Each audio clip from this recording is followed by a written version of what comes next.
인투TV 시청자 여러분 안녕하십니까?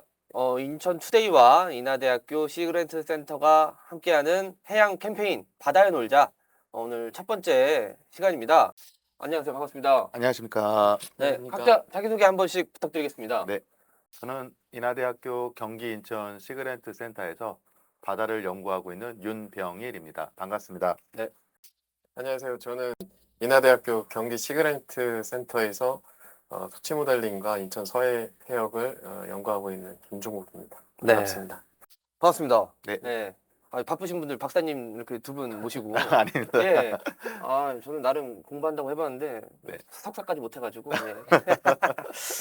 예, 그러면은 또 인천이 이제 해양 도시잖아요. 네. 항만 도시고 해운 물류의 도시라서 바다의 중요성이 아주 큰 곳입니다. 근데 이제 뭔가 이제 바다의 중요성을 시민들이 체감하지 못하는 것 같아요. 뭔가 좀 친수성도 좀 떨어지고 그래서 우리 시민들에게 얼마나 좀 이게 인천 앞바다, 우리 서해 앞바다 그리고 한강 하구 이 중요성 그리고 이제 생태 환경적 중요성 이런 것들을 좀 알려드리고자 이번 프로그램을 마련했고요. 10회에 걸쳐서 시민 여러분들에게 다양한 주제로 이제 인천 바다, 해양 이야기를 좀 나눠볼까 합니다. 그래서 오늘 첫 번째 주제로 저희가 이제 어렸을 때 배웠을 때 조수간만의 차이가 매우 큰 곳이다. 네. 그래서 갯벌도 많고 이래서 그런 이야기를 많이 들었는데 오늘 첫 번째 주제가 바로 이제 그 이야기죠. 네, 예, 맞습니다. 어떤 내용인지 좀 잠깐 설명해 주실 수 있으실까요? 네, 인천은 우리나라 다른 남해나 동해에 비해서 네, 소위 말하는 이제 조수간만의 네, 차가 큰 지역입니다. 예, 근데 이런 지역에 대해서 일반적으로 바다를 공부하고 있는 저희들 입장에서는 당연하다고 알려져 있지만 일반 시민들 입장에서는 잘 모르시는 부분들이 많이 있더라고요. 그런 발생 원리나 이론적인 것도 그렇고 항만이나 뭐 다른 여러 물류나 이런 것들도 어떻게 적용할지에 대한 사례 연구도 잘 모르시는 것 같고 예. 해서 저희가 좀 그런 걸 쉽게 좀 설명을 드리고자 하고요. 어, 네, 그래서 말씀하신 이제 조수 간만의 차이가 무엇인지부터 좀 간략하게 말씀을 좀 드리겠습니다. 네. 보통 저희가 조석이라고 하는 거는 이제 아침 조랑 저녁 석입니다. 그냥 이게 태양과 달이라고 보시면 됩니다. 아침주 저녁석이었군요. 네, 예, 맞습니다. 예. 그래서 지구가 태양을 돌고 달이 또 이제 지구를 돌지 않습니까? 그리고 이제 중력 때문에 서로 끌어당기는 네. 힘이 있습니다. 그런 힘에 의해서 지구상에 있는 물이 오르락 내리락 오르락 내리락 하는 현상이 발생을 하거든요. 네.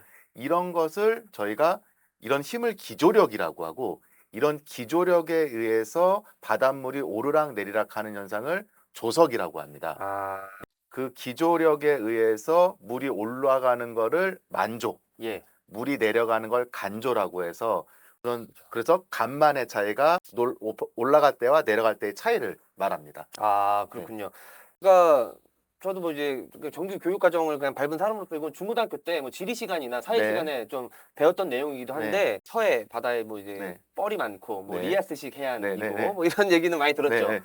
이렇게 오늘 좀 자세히 설명해 주시는 네. 것 같은데 저도 이제 인천에서 기자를 하다 보면서 알게 된 게 이제 인천항 같은 경우는 이제 조석 간만의 차이가 심하기 때문에 네. 그 간문으로 이제 수심을 유지하고 이런 게 있잖아요. 선박이. 네, 네, 네, 맞습니다. 그래서 그런 것들도 다 이제 인천 앞바다의 특성인 거잖아요. 예, 맞습니다. 그러니까 예. 배가 항만의 하역을 하려면은 중요한 게 이제 특정 수심이 네. 유지가 돼야 됩니다. 확보가 돼야죠. 확보가 돼야 됩니다. 예. 그리고 배가 들어오려고 해도 그렇고요. 예. 근데 이제 인천은 잘 아시겠지만 8m나 되는 큰 차이가 있기 때문에 인천에는 이제 그 내항의 간문이라고 해서 그 특정 수심을 유지시켜주는 그런 지역이 있고 그런 지역으로 인해서 이제 인천 지역도 다른 지역과 마찬가지로 특정 수심을 유지하면서 물류를 하역하고 실을 수 있는 그런 특징을 갖고 있습니다.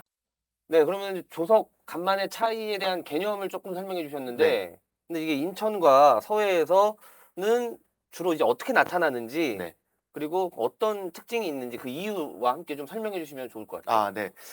이론적으로는 지구가 둥그렇고 예.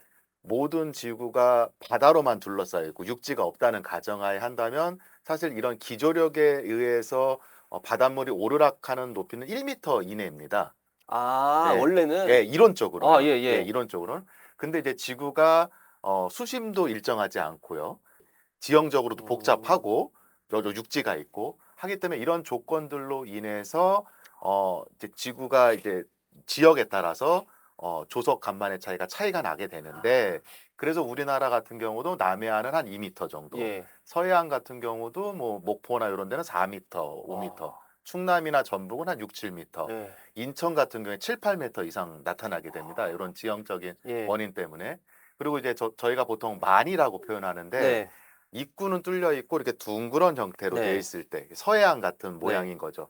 그런 경우에 이제 유독 조수간만차가 크고 거기다가 또 조석파가 이제 외 쪽에서 육지로 진행을 하면서 그런 파의 에너지가 집중을 하게 됩니다. 물이 오르락내리락 하는 그 위아래로 예. 오르락내리락 하는 게 조석이라고 한다면 예. 이런 조석에 의해서 물이 수평적으로 왔다 갔다를 하게 됩니다. 예. 그게 저희가 소위 말하는 밀물, 썰물. 예. 그래서 창조, 낙조가 되는 거죠. 예. 이런 창조나 낙조들이 육지로 진입하는 거를 조석파라고 예. 하고요. 그런 조석파들이 연안이나 하구 쪽에 집중을 하게 되면 조석 차이가 더 커지게 됩니다. 그런 지형적인 특색을 갖고 있는 것이 바로 인천인 것입니다. 예. 그래서 유독 인천이 예. 다른 우리나라 지역 중에서도 특히 서해 중에서도 가장 높은 조석 간만의 차이를 보이게 되는 겁니다. 만조 때와 이제 그 간조 때 차이가 7, 8m라는 얘기 아니에요? 네, 맞습니다. 도심이. 네. 이 정도일 줄은 모르시는 분들도 많으셨을 거예요. 예, 힘이. 이거를 이제 수치적으로 나타내면은 8m, 최대 뭐 9m 이상까지도 나는 시기가 있습니다. 그래서 이런 시기를 저희가 뭐 백중사리 때라고 보통 표현을 하는데 백중사리. 네, 맞습니다. 예. 아, 메모. 네, 예. 네.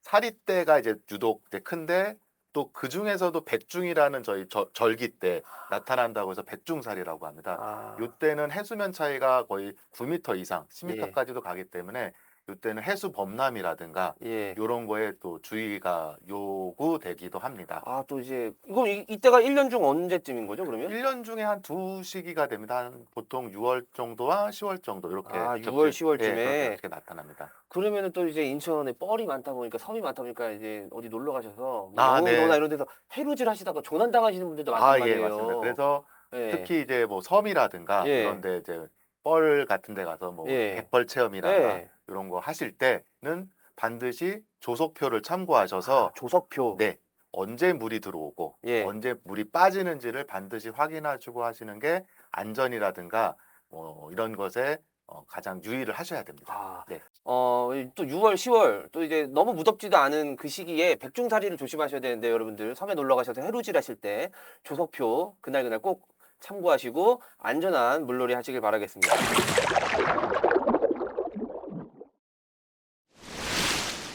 그 조석 간만의 차이로 인해서 이제 저희가 활용하는 것들이 있잖아요. 아, 네, 맞습니다. 예, 어떤 게 있는 거죠? 조력 발전소라든가 이런 것들이 있는데 예. 그런 부분은 이제 저희 김종욱 박사께서 아. 조금 더 자세히 설명을 해드리겠죠. 예. 그래서 네, 다시 읽어드리겠습니다. 예. 안녕하세요. 조력 발전이라는 거는 저도 이제 어렸을 때 많이 들어봤습니다. 네. 되게 이제 뭐 친환경이고 뭐 좀 대체 에너지로서도 뭐 되게 각광받았었던 것 같은데 우리나라의 조력 발전소가 저는 시와우 근처에 네. 있는 걸로 알고 있는데 그거 말고도 더 있을까요? 어떻게 돼요? 아니요, 저희 나라에서 이제 대표적으로 운영하고 있는 조력발전소는 이제 안산시에 있는 시아오 조력발전소가 예, 유일하게 운영을 지금 하고 있습니다. 아. 2011년도 예, 한 10월달 정도부터 운영을 시작해서 예. 현재까지도 하루에 2번씩 예. 발전을 수행을 하고 있습니다.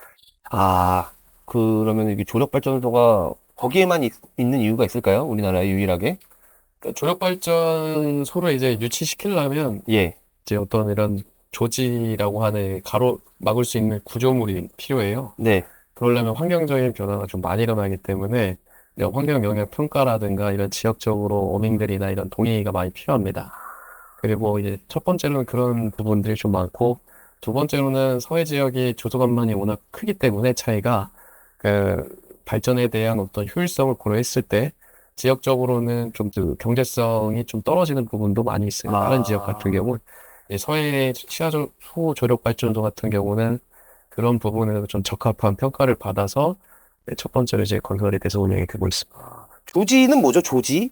조지라고 하는 거는 좀 저도 생소해서 설명해 주세요. 예, 그 조력 발전이라는 거 자체가 일단 지역이 두 가지가 필요합니다. 예, 그래서 물을 가둬 놓을 수 있는 예, 기본적으로 안쪽과 바깥쪽의 수위차를 이용해서 이제 발전을 하는 방식이기 때문에 그 안쪽이라고 하는 이제 시야호에 해당하는 네. 물을 좀 가둬놓을 수 있는 그 예. 해역이 필요합니다. 예. 그 해역에 대해서 바깥쪽에 수위가 올라갈 때 물을 받아들이고 예. 그 다음에 수위가 내려갈 때 안쪽의 물을 바깥쪽으로 내보내는 그런 형태의 이런 운영 방식이 이제 조력발전이거든요. 그래서 물을 가둬놓을 수 있는 구조적인 그런, 그래도 땅 지자를 해서 이제 조지, 네, 그런, 지역이라는 거 뜻이군요. 네, 그러면은 대표적으로 우리나라에는 시야호 조력발전소가 있는 거고, 네, 아까 말씀하셨듯이 뭐 환경 영향 평가나 뭐 지역 주민 수용성도 중요한데 시야 발전소는 어쨌든 그런 것들을 다 충족을 했나 보죠? 샤워 조력발전소는 먼저 이제 처음에 지어지진 않았어요. 원래는 이제 1980년도에 네. 시야방조제가 그 농업용지 확보를 위해서 먼저 지어졌고요. 네. 이제 물을 인위적으로 막는 이 가둬진 물이 되면서 물이 썩기 시작했습니다. 그죠. 옛날에 그래서 유명했죠. 그 죽음의 호수라고. 네. 예. 그래서 죽음의 호수로 불릴 정도로 뭐 대량의 어류가 이제 폐사를 한다던가 이제 그쪽 지역에 차를 몰고 지나갈 때는 좀 안 좋은 냄새가 많이 오폐수가 흘러서 이제 오염도가 좀 높아졌죠. 그러니까 정부에서는 그런 문제를 해결하기 위해서 여러 가지 시도를 했었는데 결국에는 이 시아오라는 담수를 포기하고 이제 물을 해수를 유통시켜서 이제 안에 좀 고여있는 오래된 물들을 인위적으로 좀 순환시키자라고 결정을 해서 어떻게 순환시킬 거냐라고 한 것 중에 이제 시아오 조력발전소를 활용하자는 겁니다.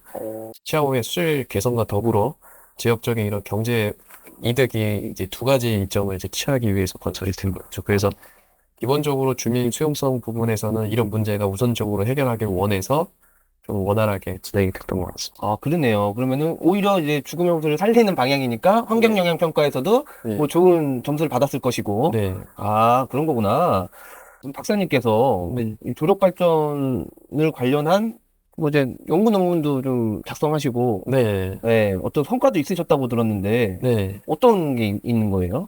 일단은 제가 이 인하대학교 해양학과다 보니까 예. 아까 말씀드린 그 환경적인 변화 네. 그런 부분에 좀 집중적인 연구를 수행을 했었습니다. 네. 예를 들어 조력발전소를 운영을 하게 되면 지역적으로 어떻게 환경이 변할 수가 있는지 그런 부분에 초점을 맞춰서 중점적으로 수행을 했고요. 조력발전소를 운영하게 되면은 저희가 이제 수도꼭지를 틀면은 물이 이렇게 콸콸콸 수도꼭지에서 나오는 것처럼 그 좁은 그 배수관문을 통해서 물을 일정 시간 동안 정해진 시간 동안에 내보내고 이제 들여보내는 이런 일련의 과정이 필요하다 보니까 그 좁은 입구에서 빠져나가는 단시간 내에서 그러다 보니까 유속이 강하게 발생할 수가 있습니다. 이게 기존의 시야 앞바다 같은 경우는 한 0.7에서 0.7 미만의 유속의 강도가 나오는 흐름의 강도가 나오는 반면에 이제 시야조력 발전소를 그 개문을 하게 되면 유속이 거의 2배에서 2.5배 정도까지 이제 강해진다는 그런 연구 결과가 있었고요. 예. 그럼 이제 유속이